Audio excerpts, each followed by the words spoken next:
Everything from clothing to household items are getting more expensive each day. The world of fast fashion has complicated clothing production by outsourcing around the world to whoever can sew them the cheapest. And now you, the consumer, are paying the price with rising costs. American Giant is about keeping things simple and close to home. They aren't affected by tariffs because their products never leave the U.S. So when you buy from American Giant, you're taking a stand for hardworking people, local communities, and quality clothes. American Giant directly supports American manufacturers and ensures you aren't footing that tariff bill. Support American-made, tariff-free clothing with American Giant with American Giant. Get 20% off your first order when you use promo code STAPLE20 at american-giant.com. That's 20% off when you use code STAPLE20 at american-giant.com. There's a lot of pressure to wear the right clothes for every situation. But the clothes don't make the man. With Mack Weldon, you can build a wardrobe that looks polished in any setting and tells the world that you stay you wherever you go. Go to MackWeldon.com and get 25% off your first order of $125 or more with promo code MACK25. That's MackWeldon.com, promo code MACK25. Support American-made, tariff-free clothing with American Giant with American Giant. They aren't affected by tariffs because their clothing products never left the U.S. Get 20% off your first order when you use promo code STAPLE20 at american-giant.com. If you love entertainment, current events, and Hollywood, don't miss Creator to Creators, hosted by the filmmaker Meosha, known for the Shudder hit documentary Horror Noir and the acclaimed film Anatomy of an Anti-Hero, Redemption. This show features interviews with filmmakers and creatives from around the globe. Join the fun with guest celebrities and gain valuable insights. Subscribe now and follow Creator to Creators. Hi, guys. Welcome to another episode of Creators to Creators today. Today, we have a special guest. Ezekiel Cruz in the house. Dímelo. Welcome. I personally just love going back to the beginning. I think the beginning kind of charts our trajectory in life, like our little habits that we pick up along the way, like when we're kids, kind of follow us into our adulthood. Tell me a little bit about your childhood. What was that like? And kind of how did you find your way into doing the things that you're doing now, musically? Oh man, I would have to be back in Argentina for this one. I'm from Buenos Aires, Argentina. That's where I was born, and I grew up for a bit. And then my background in music comes in the family. It's something that has been passed on in my family from person to person. And we're talking about Christian families singing in choirs and church singers, and that's the majority where it comes from. The majority of my family, my mom's side is all church people that sing in the churches, and that was my everyday, every other day because they were the ones who run the church. So as a child, I would be at every rehearsal and hear my mom sing all day church songs, and that kind of picks up on you after a while. Absolutely. That's so cool that you had a church background. I think all the best singers, and I don't know, I'm kind of biased. I always say the best singers, the best musicians, like I feel like they come from church. Like they have like Whitney came from church, you got all like Elvis started in church, like Baptist, so it's like all these like greats.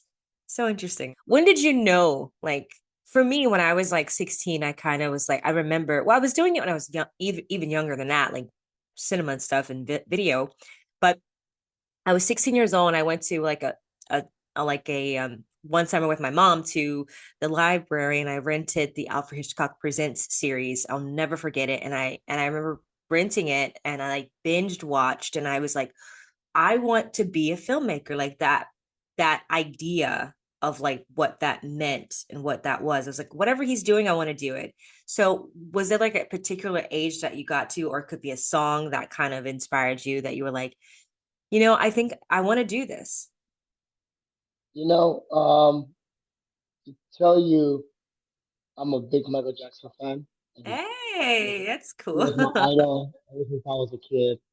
I'm talking about like 3 year olds with like the gloves, and I had the hat and the pants and the jacket. My parents really influenced that. They really saw how much I idolized Michael Jackson, so they got me all the Michael Jackson outfits. I love it. I'd be in the house singing Thriller all day. I love that. Michael Jackson was like the king, I Yeah, don't think there will ever be another Michael Jackson. Like if you think about it, like no, he just left a stamp. Like no I one can agree. duplicate it. It's the Yeah, craziest thing. What do you think yeah. like what do you think Mm. makes people, I don't know, kind of get to that level of stardom? I would say definitely, following your passion. Just really loving something like you would love your own, such as your family, your sisters, your brothers, or, just really passion, love, like really passionate love, where you really love this and you're willing to do whatever you have to do for that love. I Yeah. think that's where it comes back. Yeah, definitely. So okay, so you find you know you want to do music. What's your first step? Like, do you like, I mean, because like figuring out how to get into that music world, I think a lot of people don't know how to even start. Like, like, did you buy some tools? Like, like, what did you do to like get started making music? I got the first thing I remember is I downloaded Fruity Loops, Ah, yeah, I remember which that is like system. Yeah. yeah, that was the first thing. That was the first step. I downloaded Fruity Loops. I started making like beats and recording myself from out of my computer, and that really developed everything. Once I learned how to, use Fruity Loops, I started looking at videos on how to record myself. I started looking at videos on how to like put sound effects in my voice or sound like I was now around this time. Now that we're talking about this, I started creating music around 13. So at Wow. 13, I was a die-hard Lil Wayne fan. Yeah. Die-hard Lil Wayne fan. Like I still think he's the GOAT, and yeah, he's the greatest alive in this moment. Yeah. And that was a big part of how I started developing my music and my style. I started freestyling a lot. I learned how to freestyle because of Wayne. The way that he was moving back and forth from singing to rapping, and then the auto tune. When he brought the Yeah. auto tune, after T-Pain brought it, shout out to T-Pain as well. T-Pain as well was a big influence in the auto tune world. It changed everything. I was like, Yeah. wow, I could be a rapper and sing at the same time. This is dope. You Yeah. know, That's so cool. Would you say it that? I just mean, changed everything for me. huh? I think our generation. I'm sorry. I believe our generation had a great influence. Oh, We lived through one of the greatest times of music. I really believe that, yeah. especially for hip hop and rap. That's I think that's not said enough, and I think the generation that we lived as kids was, one of the greatest from the '90s, and on. And don't, I'm not taking away from the '80s. That's what developed, rap and hip hop.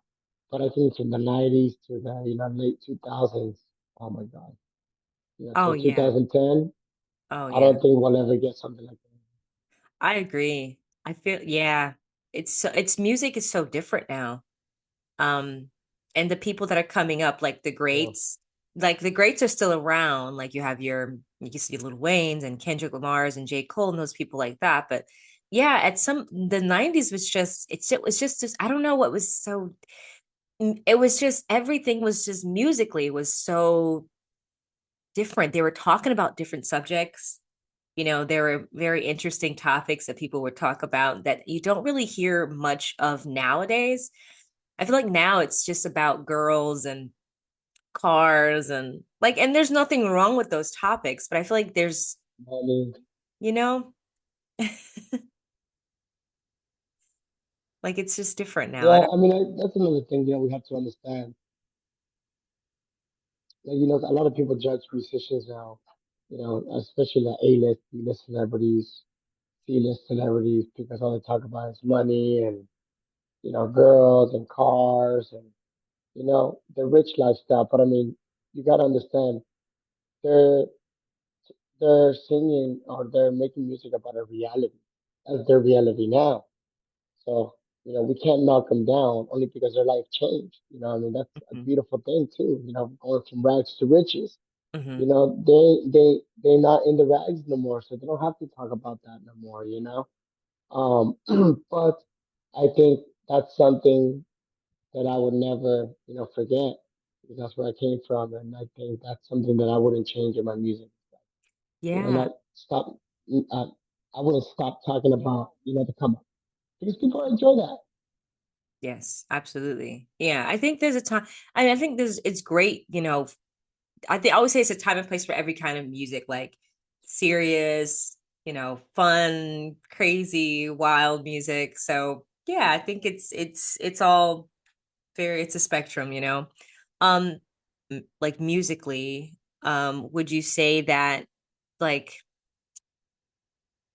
I don't know, did you like once you started getting that sound, did you like hook up with certain producers? Did you like to like do collaborations? Because I think like that also actually helps too. I feel like once I started like when I got done, like I because when I first started making films, I was doing a lot about by myself. Like it was all on my own. And then after went to film school and then, went out and finished that. And then I went and started doing collaborations with other artists. I was like, oh, okay. So it actually takes a village to put something to get together that's kind of quality. um I was very happy that I didn't Yeah, have to do it I agree myself. with you. You know, it's funny because I didn't start making quality until I was a lot older. I had a homemade studio in the house. Literally, like it was a real legit studio that I had built for myself. I built it myself. Um, you know, it all started. It's kind of crazy around the time it started because it started during a really hard time in my life where my parents were getting divorced. Mm. And when my parents got divorced, I was like 17 and I had taken over my dad's office. My dad had turned his his the garage into an office. And we're Mm. talking about like legit office, and it's sick. It looked like you were in a office in Beverly Hills type stuff. And they look really Yeah. clean. And in that office, he had a huge closet. The closet was divided into so one part of the closet he had was called servers, and he would manage servers for a bunch of companies. And then on the other side and then he had two rooms. There was one huge sliding door, and then he had two rooms. And then the other room was like a workstation. So my father and I would fix all the computers for his customers and do all the computer work there. Um, excuse me. It was more like the hardware work, Hmm. because software he had in the main office. And when they got split up, first thing I did, I was like, Mom, that's my room. Because I already had the idea in my head one day when I was working in there, and I was like looking at it and looking at everyone. I was like, this would be a six studio. Like this is already built as a studio.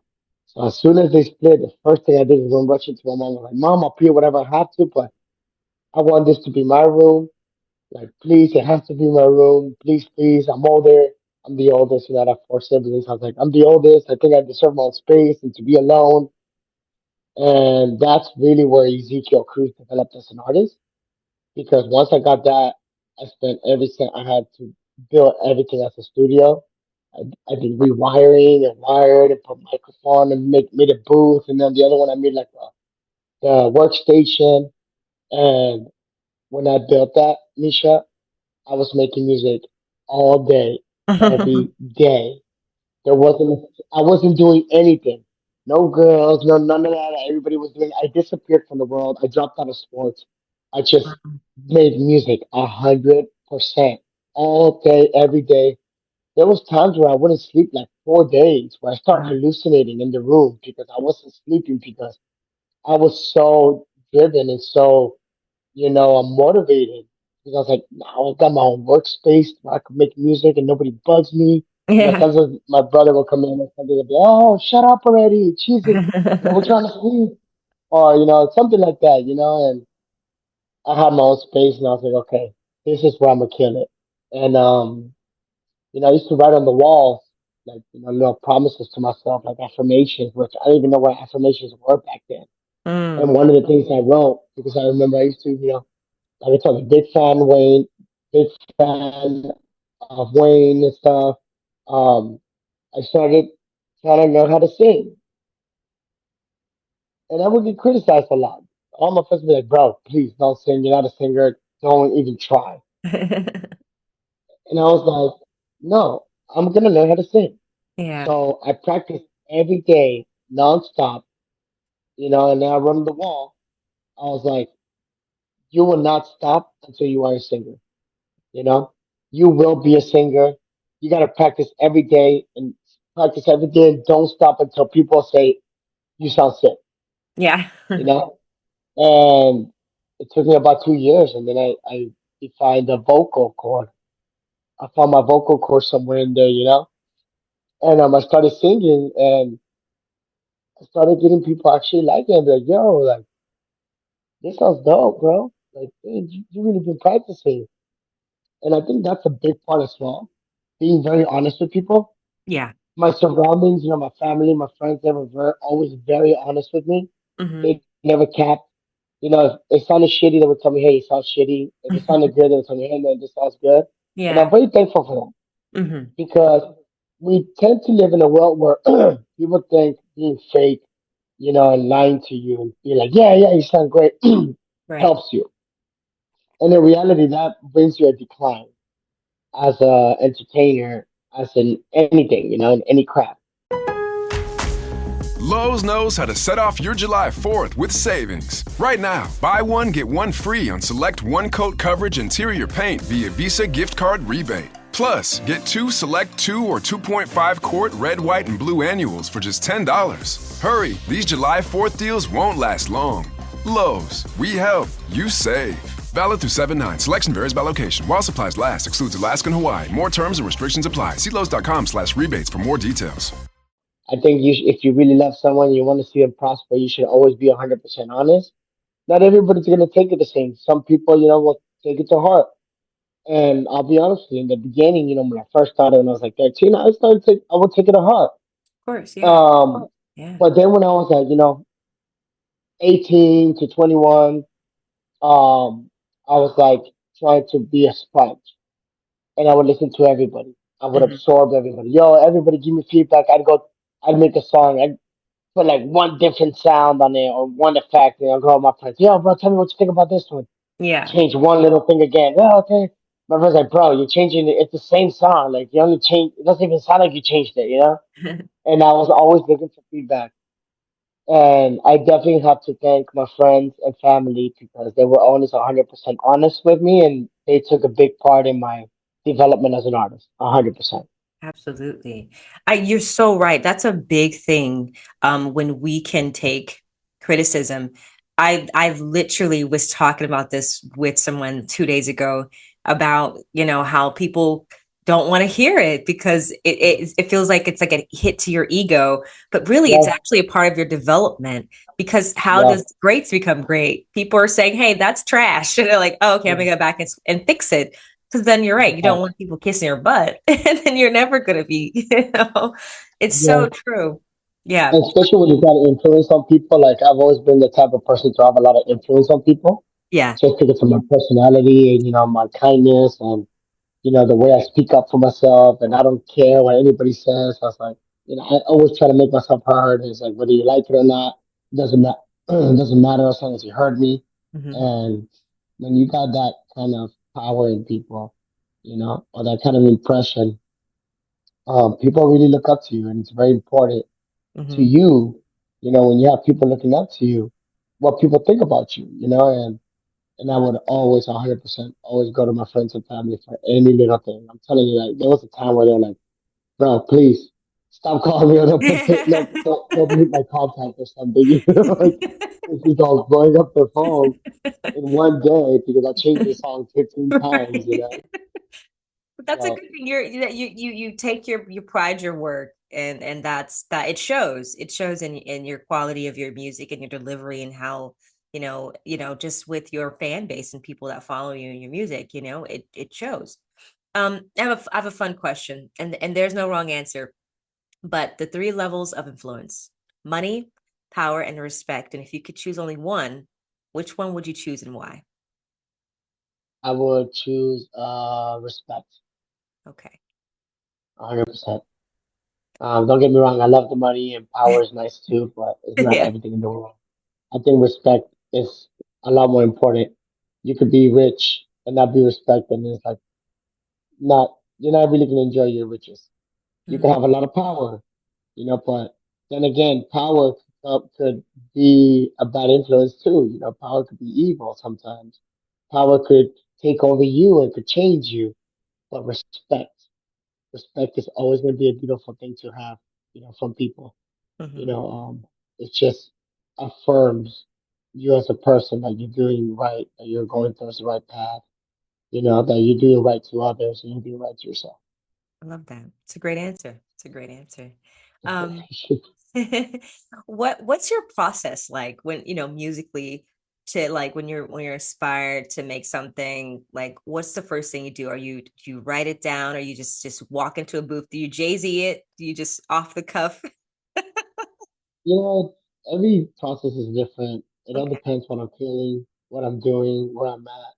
I could be washing dishes for all I know, I love it. and I just hear a beat, or like a song comes to my head. No lie, I've dreamed of songs I love where I that. woke up and I had a dream of a song, and I wake up just in time to be able to write it down and Love it. record myself on the melody. So I grab my phone and I record myself on voice memo and do the melody. Na na na na na. Na. Yeah, and then just record it, and then I Love have it. that melody saved, and then I will listen to it like throughout the day, and I'll be like, oh, I know what you write to this. Because there's not every second that you're gonna have a whole song written, but Right. sometimes I'll have the melody first. Sometimes I'll dream of the lyrics. Sometimes I'll dream of everything put together. Yeah. So every time, depending on what I'm doing, depending on what I'm feeling, depending where I'm at, there's different inspirations. Hmm. But the majority of my inspiration comes from personal experience. Mm. So I could definitely say that my first inspiration to write music was love. Like heartbreaks. I had a lot of heartbreaks. You A lot have? of No, I'm just kidding. you know. It's funny because on one of my songs I say is like my worst enemy is my good looks. Because I Yeah. feel like as a child I was always judged by, girls due to the fact that, I was a good looking kid and they Oh, so automatically they think cheat you're on like a me. player or something. Yeah, Oh, and okay. so they would always do me dirty or cheat on me or they thought I had a bunch of girls when I really never did it. I might have had some girls chasing after me, but it didn't mean they had my attention. I was always more of a relationship type guy, like one girl, faithful. I've never cheated on a woman. Like that's the kind of person and man my mom raised me to be. I had a very good role model from my parents. My parents never cheated on each other. That's You amazing. know, growing up on that taught me a lot as a man and as a child of how to be when I get their age. Yeah. And I could definitely tell you that, yeah, my parents had a big influence in regards to the way I am. So, ladies, I'm faithful. He's like, listen, call me. I love it. I love it. No, but that is actually interesting because I feel like a lot of women and men too. I think it's on both ends. I think they do. That is a thing, the pretty privilege. I don't know. I've heard this lady talk about this term on some interview, and she was talking about how like guys can really just misjudge her if she like carries herself a certain way, or like she looks really really good, so he's like, oh, you have all these guys after you. And then same as for men, if a guy's really good looking and has the physique, all of the things, and especially doing what you're doing, music, so it's like, oh, you have to have people running after you. Like it's already in our DNA, like in our download. I Yeah, don't know why, but it's unfortunate that people have they judge you from your appearance on your the outside. yeah, yeah. And, I could say honestly that my ex, I recently had a divorce about a year ago. And it was due to, like just differences, we were just different people going towards different routes. And we came to a point where we were able to agree with us as adults, we're like, you know what? Let's let's just split ways. It was mutual. It was very respectful, right? Yeah. Um, she was a very good looking woman. I'm talking about like a 10 woman. She was a dime piece. She had everything I had. Good looks, perfect body, personality, spirituality, which is very important to me in a woman. And, we and her would go out and then it was crazy, Nisha. Like the room would turn silent. Everybody was just turning around looking at us. We were like that power couple where everybody's like, whoa, who are they? Look at them. And like, you'll have couples looking at us, like the man and the woman both checking us out. With your smile, and I'm like, we're so sexy. I love you. But I can say that's imagine that 34 years old. That's the first time I was able to have that from a woman where she had confidence in herself. Hmm. She believed in me. She had faith in me. She knew who I was, that I wasn't a player or I Hmm. was going to cheat on her. She knew that I was hers and only hers, and she wasn't scared to lose me because she knew that I wasn't that type of guy. Hmm.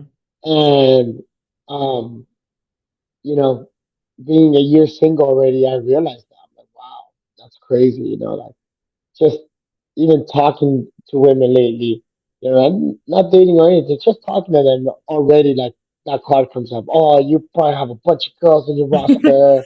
Well, Oh, it's you probably have like 3 wives. It's crazy. well, because I think it's because I think artists musically, anyone in the entertainment business, I think it's that thing of like, oh, you're in the limelight, people, you're doing shows. And I mean, to some degree, I Yeah, do think that people who are singers, who are rappers, tend to have groupies. I mean, I used to shoot music videos before I got into doing feature films. And I mean, I shot something for Chris Brown. I remember, I'll never forget it. It was some years ago, and it was in Compton, and we shot this music video with Compton Menace featuring Chris Brown.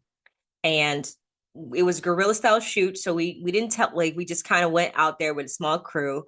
And then about the time we came back, like, outside, there were like lines, there was TMZ's outside, line of women like dressed up in like all kind of get up, and you're just thinking, holy moly. And these girls like, I'm gonna go home with him. You're like, holy moly. Like, there was women galore. It was like this everything was, it was just bananas. I was like, this is insane.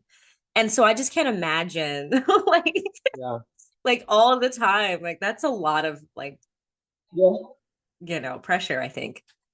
I agree with you. But someone, if you were to ask me what's the most important thing for me in the world, I would say love. And That's just good. because of that fact, I would always remain true to myself. That's good. And I hope to find someone that I could marry or, have a long-term relationship. Like those things don't really attract me. I'm not bought by sex like a lot of men. I'm a very strong-minded man, and that, like, yeah, you could be beautiful and stuff, but it's funny because I was talking to this one girl not too long ago that I met at a bar, and like she was acting like I was trying to sleep with her or something. And I look at her, I was like, look, let me get it straight, girl. I was like, I'm one hell of a man. I was like, you'll never get to sleep with me in the first night. You wish. I was like, you'll never get that from me. And then she looked at me, she's like, ooh, I like that. This is different. I was like, yes. Like I know who I am. I know what I bring to the table. I was like, it's an opportunity for you to be dating me because you'll never, you know, I say never. It's a dumb thing I say probably. Like you'll never find another man like me that will be this loyal and this faithful and respect himself like that. Yeah. But Yeah. it's not never. It's just a little hard. But we are definitely the 1%ers in the world Yeah. because it's a very different world nowadays. But I Definitely. always tell women, I was like, don't you ever get me misunderstood. Only because I'm kind and I'm a little flirtatious. That's my personality. But don't ever think I want you. I need something with you. Like I just everything comes out of my heart. I act out of Absolutely. my heart. So only because I act out of my heart doesn't mean I want you. Right, right. Absolutely, absolutely, absolutely. I get it too. Like, if you're kind, then that means that somebody wants you. It's like, that's not, I'm just kind. I think we should be kind. Just, right, lead Yeah. with love. I have another question for just those that are trying to get in the music world. Um, what advice would you give to those people out there? Ooh, be dedicated, be hungry, be bulletproof, because the world can be very harsh sometimes. 100%. Abs- And never give up. Yeah, yeah, Do it for the love. Don't do it for what. If you're making music, I had this conversation with my pops not too long ago because my music is really lifting up and getting somewhere right now. And I called my dad. My dad never really agreed, never liked me being an artist. hmm Oh, you'll never get nowhere. Only the 1% making. It used to bring me down a lot as a kid, and now then when I got older, it was my motivation. I'm gonna show this man like I will make it. hmm And one thing, I called my dad not too long ago. I was sitting there like 6 months ago. hmm And oh no, this happened actually almost a year ago when I got divorced. That was like my push. I'm like, you know what? I lost the woman of my dreams. I'm going all in now. Yeah. I lost the most important thing in my life. I have the second thing is my children, and third is my music. You know, and my music's been there first. I take care of my children with all my heart, but my music's been there first, and I stopped making music for this woman. Because she didn't agree with my music. She didn't like it. She said it wasn't positive and this and that. Oh And wow. she's a very spiritual woman. And I really, I was very depressed. I stopped making music for her, and I stopped all my creativity. It was like cutting the balls from the bull, right? How to say. hmm hmm And when I got divorced, I looked in the mirror and I was like, "What are you doing? Like, this is why you end up divorcing this woman because obviously you guys are not the same. Like you cut your happiness to make somebody else happy." And mm I looked in the mirror and I was like, "Ezekiel, you're going all in because your dreams are waiting for you. It's not a matter of when I make it. It's a matter of am I going to take the initiative and the big step to give it all in? Really go all in and stop being scared and of losing certain things like love, only mm because she doesn't like what I do. No, mm I said I'm going all in. And that same day, I called my dad. I was like, Dad, I was like, I know how you feel, like, but I'm just letting you know. I was like, as your son, I'm going all in with the music. This is what I want to do with my life. This is my dream. I'm 34 years old, and I stopped myself from doing what I want to do because of you and a lot of people. Because of the way they talked and the things they told me. So I was like, I'm going all in. And he's like, son, you just want to make music. I just had the conversation with him. I'm like, you know what? This is what I want to do. I was like, and you're my father, and your support means a lot to me. And you know, I really need you to support me on this. hmm hmm And he tells me, oh, you just want to do it for the fame and the attention. You love attention. And I was like, Dad, I love music. And I was like, I don't give a shit what nobody thinks no more. I'm going to go all in and do what I love, you know? Yeah. And I was like, I don't care what you think. This was never the point. This is what I love. This is what makes me happy. This is what kept me from the worst situations of my life. This is what brought me up during the worst time that I'm going through right now with my divorce. And he's like, all right, son. He said, well, he said, you know how I feel about music. He said, but if that's what makes you happy and you feel like, that's what you have to do, he's like, I support you. I love that. And sometimes we have to speak up for ourselves, you know? Yes. Yes. You gotta stop. Fear is your worst enemy.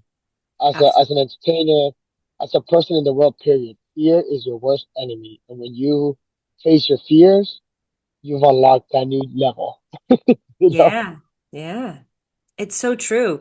The fear is the biggest thing. I think one thing what I think most people who make it to a certain level or fulfill their dreams, or you see those people like at that level.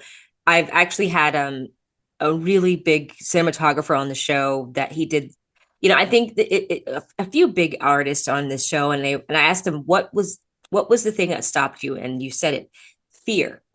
Once you let go of that and you don't care about what people think because it's your life, then the world opens up to you. And it's so Yeah, true. It's like it's amazing how it's just believing in yourself. yeah. And if I was to give advice to an artist, that's a big part. Just go all in. Go all Don't in. care. Leave that fear. Don't care what the world thinks. It's not about the world. It's about your world that you create for yourself. Yeah, You know. absolutely. I love that. I love that. Where can people find you on social media to follow everything you got going on? You guys can find me on Instagram. I mean, I'm on every platform. I'm everywhere. I made sure I'm everywhere. I probably have like an imprint on the moon, just so people can look at the moon with a telescope. Like, Ezekiel Cruz, what is that? And then they look me up and find my name. So I did that much work where I made sure people could find me anywhere.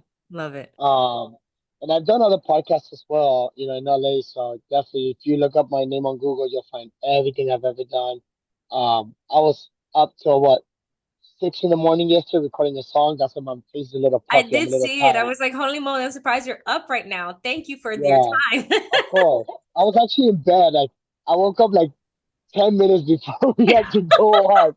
I had my outfit ready. I was like, oh, I gotta go on. I I just love put my it. outfit. I love And it. my son's looking at me like, what are you doing? And I was like, I got a podcast. He's like, right now? He's like, you need to sleep. I was like, I know, I gotta do this.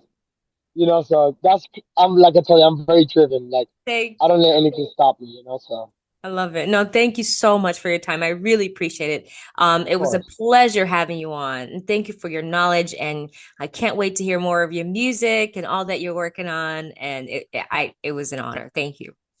You know what? I'm gonna go ahead and send you a sneak peek of what I recorded yesterday. Uh-huh. Okay? Nobody has heard it yet.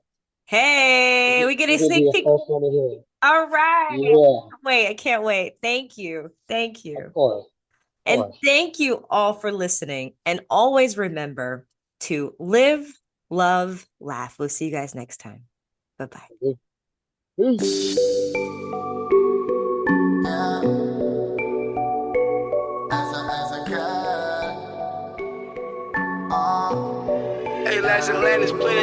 Nunca tuve un día fácil, pero no me rindo, no.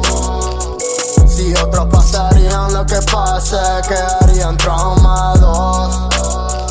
Esta vida apenas empieza, pa' dinero más problemas te atraviesar. Si otros pasarían lo que pase, quedarían traumados. Si relaciones digan, si relaciones digan, yeah, yeah.